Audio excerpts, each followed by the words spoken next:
How does this look if I'm like this? Yes guys, welcome back to another video. Welcome to the George Benson football channel. It's the second time of me recording this one. For some reason the microphone just like unplugged ever so slightly for the last one, but the good news is whenever I have to re-record videos, I've always got the energy from ending the last recording to go straight into this one for a Krasnodar versus Chelsea Champions League Group Stage Match Week 2 game preview in Russia. The group is evenly poised. Every single team in the group is on 1 point. We've got Rennes on 1 point. Chelsea, Krasnodar, Sevilla. Sevilla versus Rennes is the other match within the group. And Chelsea have got to be looking at this one with a big opportunity to end a run of 3 matches in succession with draws. We've drawn the last 2 0-0. Frank Lampard has seen that right now the biggest issue within this Chelsea side is striking a balance between defensive solidity and creative free-flowing attacking football to see us score a load of goals to outscore opponents. We seemed, over the course of the last 2 games, I don't want to speak too soon because it would be typical of Chelsea to just go there tonight and concede 5 and score 7, but we seem to have, addressed the issues about poor defensive errors. We've seemed to have signed a goalkeeper who just pretty much knows what it is to be a goalkeeper, save balls that are flying towards the back of the Chelsea net. Tick tick, but it's not quite clicking at the moment in the middle of the park. The transition isn't there, the speed in the passing isn't there, the runs aren't there, the through balls aren't there. In this match tonight, I don't want to disrespect Krasnodar, but realistically, this is the ideal game for Chelsea within the group. It's never easy to go away in Russia. Russian teams are very compact, they're very difficult to break down. Chelsea have had to they've had to make a long trip, a long flight to Krasnodar to make this game in the Champions League happen, so I don't want to discredit the opposition, but when you look at the quality within this Chelsea squad, we've not brought Thiago Silva with us in the squad, which I understand it, he is a lot older and he's playing a big part right now in this Chelsea team. He's a key component as to why we have been so good defensively, but he didn't travel, and it's an opportunity for us to see some players potentially who aren't necessarily starting every game,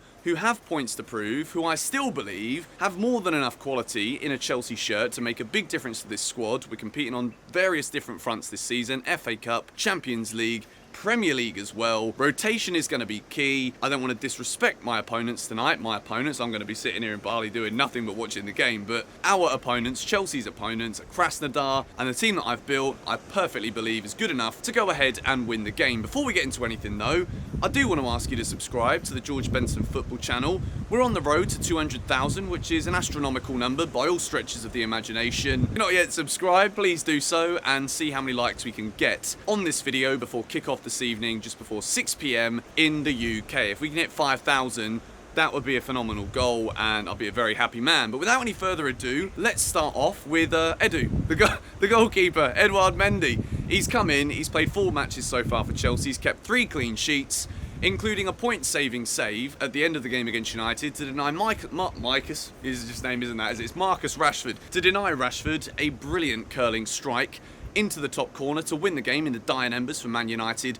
Mendy comes up with a big save, and we've seen him last week even in the Champions League, clawing the ball out when Sevilla were trying to score in that first half, making big saves in big moments.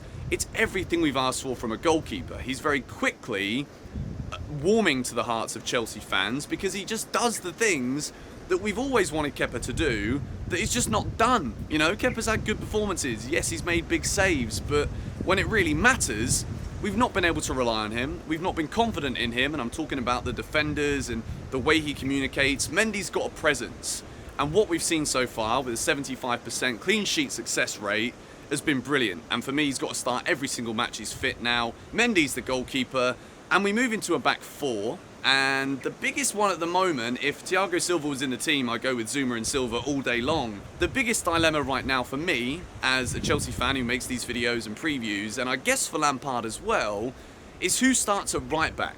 We saw at the weekend that we managed to incorporate Silva, Azpilicueta and the brilliance of Reece James. I don't think it's smart for Chelsea to go with 3 at the back in every single game. I think there's too much attacking quality and potential in this squad for us to be doing that. But against United away, you can understand it. We'll go to a flat back 4 for this one, and it's going to be a tricky match. Champions League games are never easy, and it's a tricky trip, so I'm going to go with the experience of Cesar Azpilicueta. It's like a 50-50 for me. I could pick Reece, I could pick Azpi, I could justify my reasons for both. Without Thiago Silva, I think Azpilicueta will be the natural captain, obviously, in this Chelsea team for this game.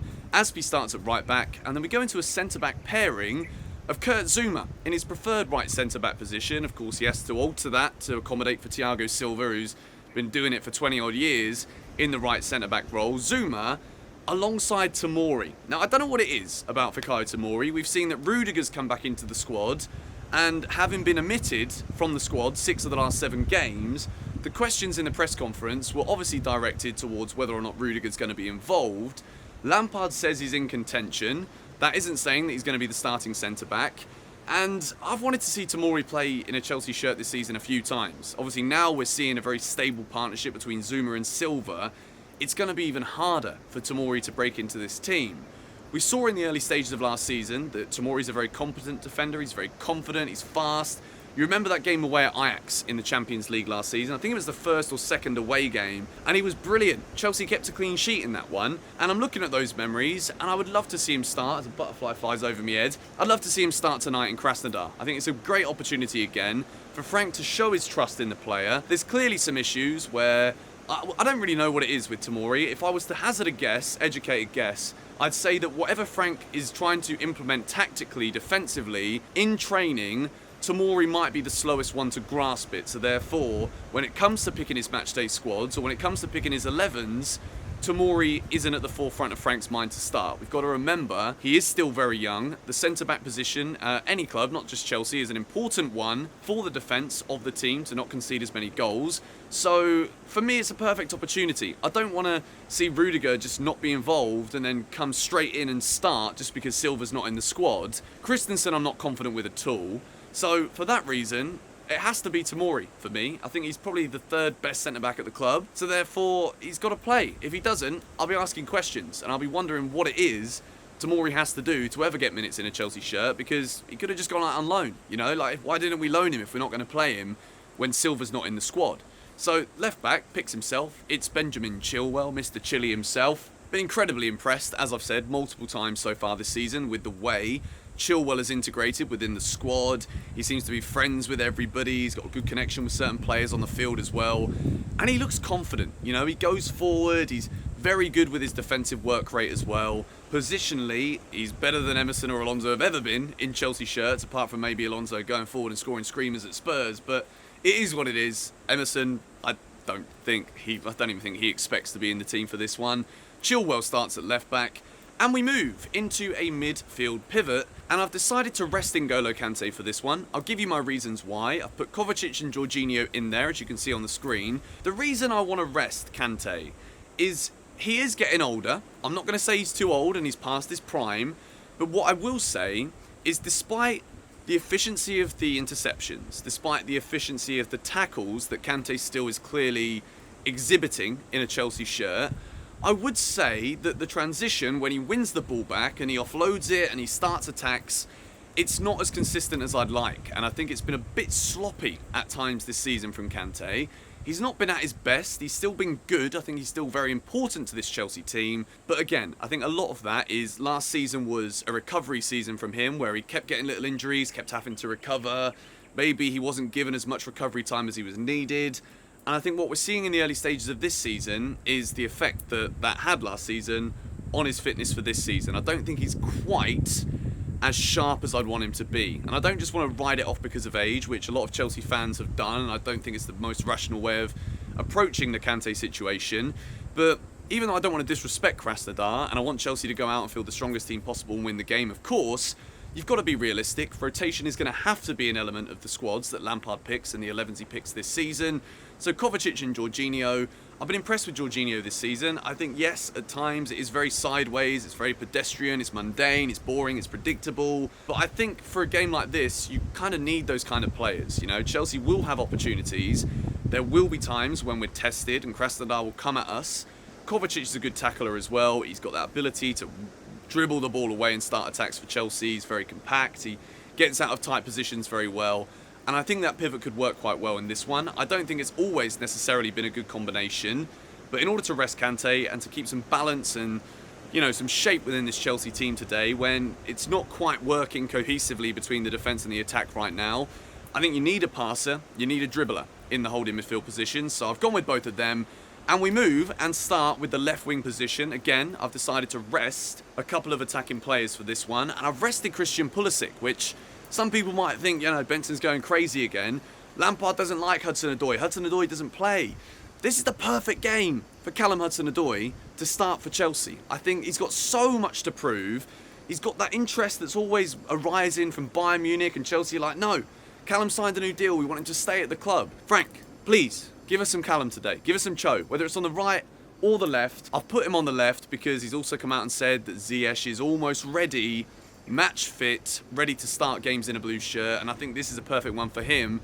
So if we move across the midfield, Hudson-Odoi on the left, Mason Mount in the attacking midfield position, again, thinking ahead to the game against Burnley at the weekend. Havertz has played, most of the games, if all of the games this season so far, so Mason gets an opportunity to play in his favoured central role. We get to see what he can do behind the striker, Hakim Ziyech. We can see him start the game, and hopefully we can use him to create more chances going forwards. Ziyech on the right wing, and then Timo Werner as the striker. At the moment, when it comes to this Chelsea team, I know there are a lot of players that will be frustrated with the amount of minutes that they've got. What we need to remember, and what some of these players need to remember, is it's Chelsea Football Club. We can't be just accepting last 16 exits and 4th place in the Premier League table every season. We want to be competing for these competitions. So despite Olivier Giroud's involvement, which was brilliant towards the end of last season, Tammy Abraham was our top scorer. We've brought in an elite striker in Timo Werner, and I've been impressed with him so far. But again, the same with a lot of these players in the early stages of the season. I think fitness, because of the way that football's been, there wasn't a proper pre-season, everything's a little bit skew-if right now. I couldn't think of any better terminology to use there than skew-if. But Timo's a starting striker. I think he does need, to keep scoring, to keep playing, to build his confidence so that he can be, game by game, that top quality striker that we know he can be. He has scored a couple so far, 2 in the Premier League, 1 in the League Cup against Spurs. Chelsea are obviously looking to score tonight in Krasnodar. We can't be going and drawing 0-0 again or losing. That would be a disaster. People would really start asking questions then. I also think we're going to win 3-1 tonight. I think there could be times where we are put under pressure again at the back, but I think that right now, Frank is aware that we could be as defensively solid as we have been against Sevilla and United, but we're not going to win matches that way. There's been a clear disparity between our attacking play and our good defending, so therefore I think we're going to attack a lot more today. I think we'll score some goals, but it might leave us open again at the back, and I don't think it'll be perfect. Krasnodar to score, let's just say a worldie from 30 yards. I wouldn't mind that, that'd be absolutely fine. Chelsea to get the 3 points. Hopefully it puts us top of the group. You've got Rennes versus Sevilla as the other game. It's a big one for Chelsea. It's still early stages in this group. We've only had 1 out of 6 matches so far, but I believe we're going to have enough to win tonight. We should do. And the team that I've picked has got one eye on that trip to Burnley on Saturday afternoon, where, it's not easy. I can't believe the Premier League have done this. We go to Russia on a Wednesday, and they're like, you know what? No, it's fine. Chelsea will be fine. We'll put them on Saturday 3 o'clock. Come on, man. At least give us a Sunday afternoon. It would have been nice, but it's the Premier League. They don't do things the way that we'd all like them to, ever. So it is what it is. Not going to stand here taking up any much of your time anymore. It's bloody hot. The camera's probably already dead. And yeah, thank you guys for watching. If you did enjoy it, be sure to hit the like button. Subscribe if you're new. 6 Things We Learned will probably be out tomorrow morning after this one because I'm away. And I'm going to film it first thing in the morning. It'll be out at 6 AM UK time for you lot. But anyway, thank you guys again. See you all later. Come on, you Blues.